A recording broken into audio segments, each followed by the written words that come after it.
លេរៀងពិសេសប្រាប់មកតែជារបស់អ្នកណាអូនយើងក៏ឃើញតែលេដូចគ្នាដដែលបែបនេះតែតោះនេះម្លេះប្រាប់មកគេនោះគឺជាអ្នកណាតោះរឿងអ្វីតោះរឿងអ្វីតោះរឿងអ្វីតោះរឿងអ្វីត្រូវទី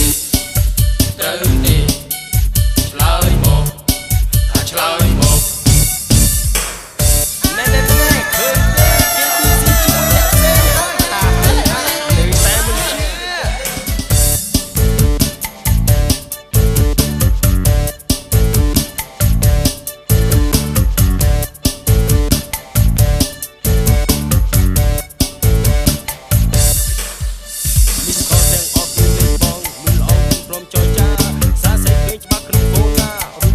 ឆ្លើយដល់ភាសាបើអូននៃបងមិនបាច់ទៅហត់ទេណាក្រែងគេបោកប្រាស់ជីវៈឲ្យអូនយំរាល់ថ្ងៃហើយគូបងឃើញដូចតែលេខដដែលបែបនេះលេរៀងពិសេសប្រាប់មកតែជារូប